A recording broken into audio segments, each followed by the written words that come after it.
आगलावे साहेब सदस्य त्यांनी स्वतः बोललं की आमच्या समितीचे लोक ऐकत नाही. मग काय तुमचं, मग कशाला तुम्ही राजीनामा द्या ना, राजीनामा द्या.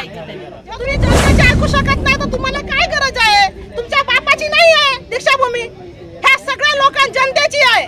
मग तुम्ही जनतेची ऐकू शकत नाही तर काय तुमचं, म्हणजे काय तुमचा उपयोग खुर्चीवर बसून?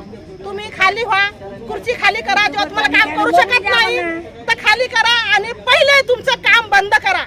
तुम्ही एनआयटीला एनओसी तुम्ही दिली, तुम्ही एनओसी ते तुम्ही वापस रद्द घ्या आणि आमचं जशी दीक्षाभूमी आधी होती तशीच ठेवा.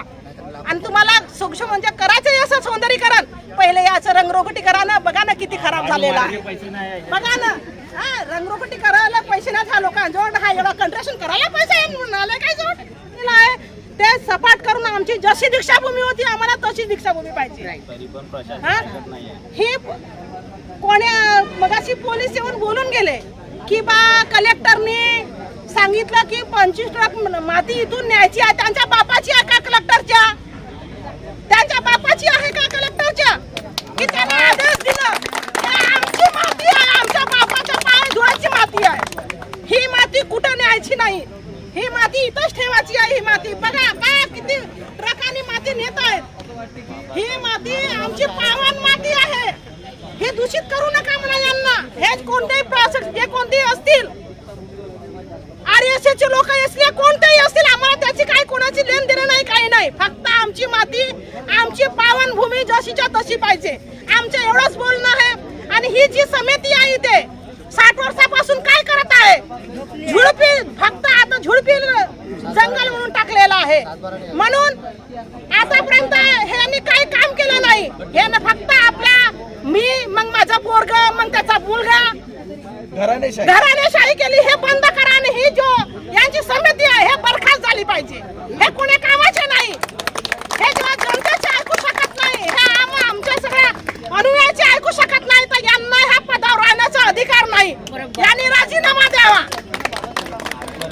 आजपर्यंत 7 बरोबर यांनी नाव चढवलं नाही तर काय ट्रस्ट चालवतात? हे घराणेशाही करतात, फक्त नोटा जमा करतात लोकांचे.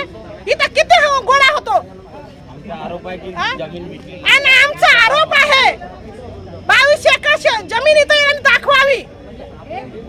कुठे गेली आमची?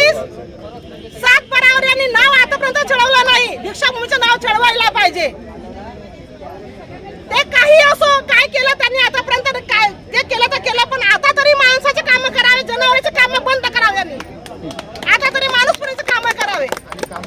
आणि हा सगळं काम जो चालू आहे यांनी आता ते साहेब दोघे जण आले होते, गजघाटे साहेब आणि आगलावे साहेब सदस्य, त्यांनी स्वतः बोललं की आमच्या समितीचे लोक ऐकत नाही. मग काय तुमचं, मग कशाला तुम्ही राजीनामा द्या ना, राजीनामा द्या. तुम्ही खुर्च्या खाली करा. तुम्ही खुर्ची लायक लोक आहात नाही. जेव्हा तुम्ही जनतेचे ऐकू शकत नाही तर तुम्हाला काय गरज आहे? तुमच्या बापाची नाही आहे दीक्षाभूमी, ह्या सगळ्या लोकां जनतेची आहे. मग तुम्ही जनतेची ऐकू शकत नाही तर काय तुमचं, म्हणजे काय तुमचा उपयोग खुर्चीवर बसून? तुम्ही खाली व्हा, खुर्ची खाली करा. जेव्हा तुम्हाला काम करू शकत नाही तर खाली करा आणि पहिले तुमचं काम बंद करा. तुम्ही एनआयटीला एनओसी तुम्ही दिली, तुम्ही एनओसी ते तुम्ही वापस रद्द घ्या आणि आमचं जशी दीक्षाभूमी आधी होती तशीच ठेवा. आणि तुम्हाला सूक्ष्म म्हणजे करायचं असं सौंदर्यीकरण, पहिले याचं रंगरोगटी करा ना. बघा ना किती खराब झालेला आहे, बघा ना. हा, रंगरोगटी करायला पैसे नाही त्या लोकांजवळ, हा एवढा कंट्रॅक्शन करायला पैसे आहे म्हणून आले काय जोड? काय हे काय लोकांना काय समजता? तुम्ही लोक जनतेला काय समजता? तुमच्या बापाचे नोकर आहोत का आम्ही? तुमच्या घरी जा त्यांना भेटायला. इथं या दीक्षाभूमीवर आम्ही आहो इथे उभे, 3 दिवस झाले इथं आहोत. तर तुमच्या बापाचे नोकर नाही आम्ही लोक. इथं या आणि आमच्याशी बोला, सगळ्या लोकांशी, एकाशी नाही सगळ्या लोकांशी. आणि मग आमची एकच काम, दुसरं काही नाही. हा काम बंद करा ना. आमची जशी दीक्षाभूमी होती तशीच आम्हाला पाहिजे. काम करायचं दीक्षाभूमीवर काम करायचं, तुम्ही बाहेर जाऊन करा. जय भीम.